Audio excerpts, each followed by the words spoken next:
जंगल में टुनटुनी चिड़िया अपने पति बंटी कबूतर और बेटी पिंकी और एक बेटे गोलू के साथ जंगल में रहती थी। टुनटुनी चिड़िया बंटी कबूतर खेती करके अपना गुजारा करते थे। बंटी कबूतर अपने खेत में हर प्रकार की सब्जियां और फसल उगाया करता था और उन्हें शहर की मंडी में अच्छे दामों पर बेच देता था। अजी सुनते हो जी, इस बार धान की फसल तो बहुत अच्छी हुई है। जल्द से शहर ले जाकर बेच दो। बारिश का क्या भरोसा, बिन मौसम भी बारिश होने लगती है।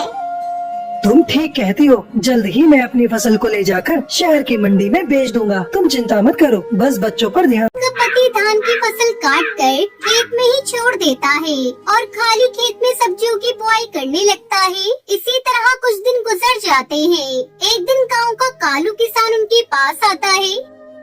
बंटी, अरे ओ बंटी, कहाँ हो भाई? जल्दी घोंसले से बाहर आओ, मुझे तुमसे जरूरी बात करनी है। क्या बात है कालू भाई, कौन सा जरूरी काम है? बताओ, मैं उसे पूरा करने की कोशिश करूंगा। बंटी भाई, बस आपसे यही कहना था, अपनी फसल के साथ मेरी भी फसल शहर में बेच देना। ठीक है कालू भाई, मैं 1-2 दिन में अपनी फसल बेचने जाऊंगा तो तुम्हारी भी फसल बेच दूंगा।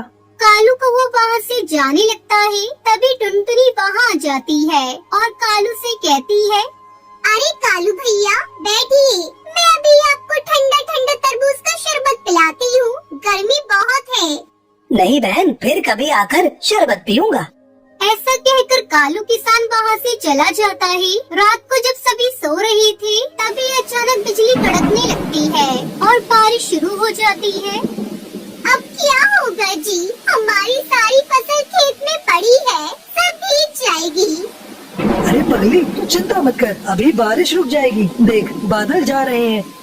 दोनों पति पत्नी काफी देर तक बारिश रुकने का इंतजार करते हैं, लेकिन बारिश होती ही जा रही थी। रात भर जोरों से बारिश होती रही। सुबह जब बारिश रुकी तो बंटी कबूतर टुनटुनी चिड़िया अपने खेत पर जाते हैं। वहाँ का नजारा देखकर दोनों पति पत्नी जोर जोर से रोने लगते हैं। सारे खेत में पानी भर गया था और उनकी फसल पूरी तरह से पानी में डूब चुकी थी। हे भगवान, ये तूने क्या कर डाला? सारी फसल बर्बाद हो गई। पता नहीं हमारी फसल को किसकी नजर लग गई।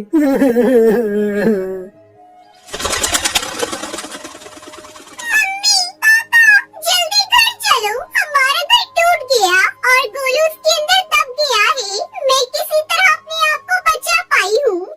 भगवान के आगे किसी की नहीं चलती, हम कर भी क्या सकते हैं। चल कर बेटे गोलू को देखते हैं। तीनों जब तक घर पहुँचते हैं तो उनका बेटा गोलू भगवान को प्यारा हो गया था।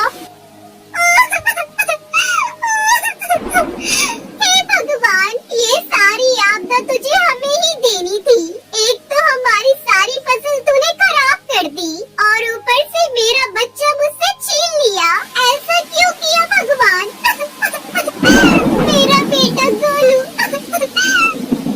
बंटी कबूतर टुनटुनी को चुप कराता है और वही पत्थर के किनारे कुछ लकड़ियाँ जलाकर आग जलाता है और कुछ दिन बारिश के मौसम में वहीं गुजारते हैं। फिर कुछ दिनों में जंगल का पानी उतर जाता है। टुनटुनी चिड़िया अपने कलेजे पे पत्थर रखकर फिर से अपना नया घोंसले डाल पर बनाती है और अपने बेटे के गम को भूलकर किसी तरह अपने परिवार के साथ रहने की कोशिश करने लगती है।